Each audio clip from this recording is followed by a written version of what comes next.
All right, let's jump right in. Today, we're talking about a skill that is honestly a total game changer for your career, but it's one we almost never get taught in school: emotional intelligence.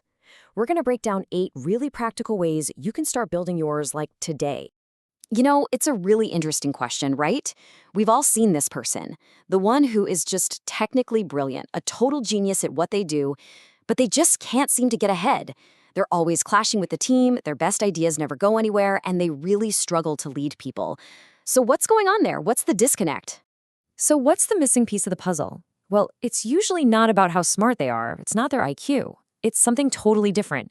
It's their EQ, their emotional intelligence. This is the secret ingredient, the thing that turns all that raw brain power into actual influence and great teamwork. So, what exactly is EQ? Think of it as this incredibly powerful two-sided skill. First, it starts by looking in the mirror, understanding and managing what's going on inside your own head.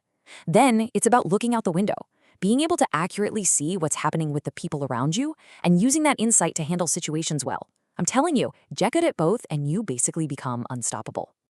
Here's the thing, the journey to a higher EQ always starts from within. Before you can even think about reading the room, you've got to be able to read yourself. So that's exactly where we're going to start, by getting a handle on your own internal operating system. Mastering yourself really boils down to 3 core skills. Number 1, figuring out what sets you off. 2, getting really clear about what you're actually feeling. And 3, this is the big one, creating that critical little space, that pause between feeling something and acting on it. Let's dig into each one. So your first job is to become a detective of your own emotions. What are the situations or even the people that consistently push your buttons? Is it when you get vague feedback? Or maybe when a meeting runs 5 minutes over?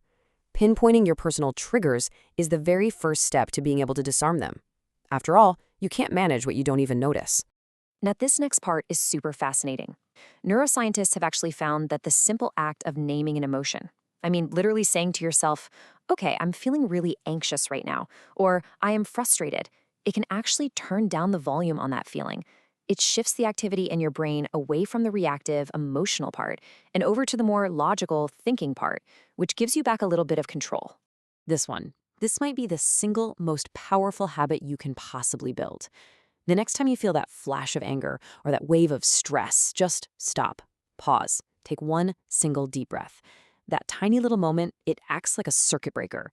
It interrupts that knee-jerk emotional reaction and gives your rational brain just enough time to catch up and choose a much smarter response.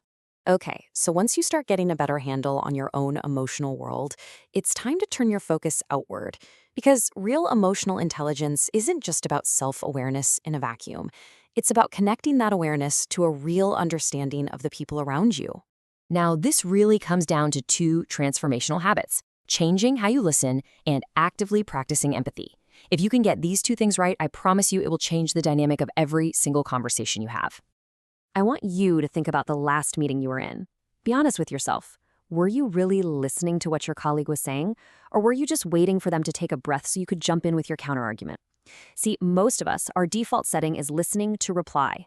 The goal here is to consciously flip that switch to listening to understand, to just focus completely on what the other person is trying to say. The best tool for this is just simple curiosity. Instead of rushing to give your own opinion, just ask a good follow-up question. Something as simple as, hey, can you tell me a little more about that? Or, what was your thinking behind that idea? Can make all the difference. Not only do you get better info, but the other person feels genuinely heard and respected. A lot of people think empathy means you have to agree with someone. It doesn't. It's just about making an effort to see their reality. So if a coworker seems kind of short with you, your first reaction might be to get annoyed. But empathy asks you to wonder, I wonder if they're dealing with a sick kid at home, or maybe they're under a crazy deadline from another team. That little shift from judgment to curiosity, it changes everything. Okay, so we've looked inward to understand ourselves, we've looked outward to understand other people.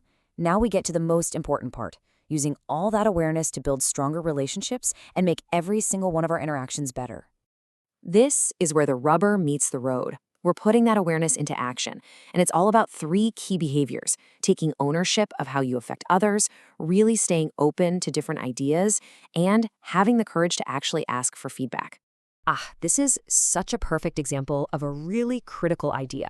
the difference between your intent and your impact. You might not have meant to be rude, that was your intent, but the impact was that your coworker felt ignored. Being able to hear that, to just acknowledge their reality and apologize without getting defensive, that is an absolute superpower for building trust. A really powerful habit here is to just proactively check in with people. After a tough conversation or a big decision, don't just race on to the next thing on your list. Circle back later and ask, hey, just wanted to check in. How is that decision landing with you? That tiny act shows you care about the people, not just the project. It shows you're invested in the relationship. This one is all about creating what experts call psychological safety. Emotionally intelligent leaders and teammates don't shut down ideas they don't agree with. They invite them in.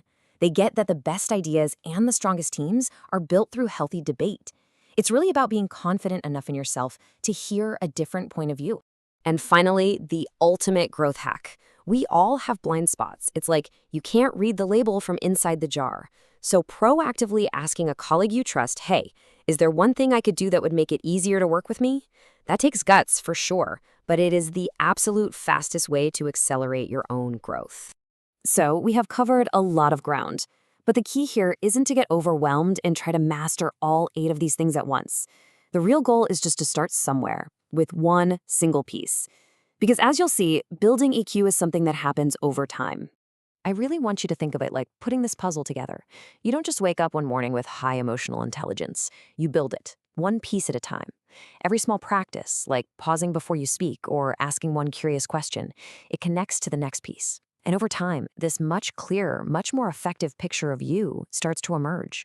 So if you forget everything else, just remember this simple 3-part framework. Start with you, look inward, then turn your focus to them, look outward. And finally, use that knowledge to connect, build bridges.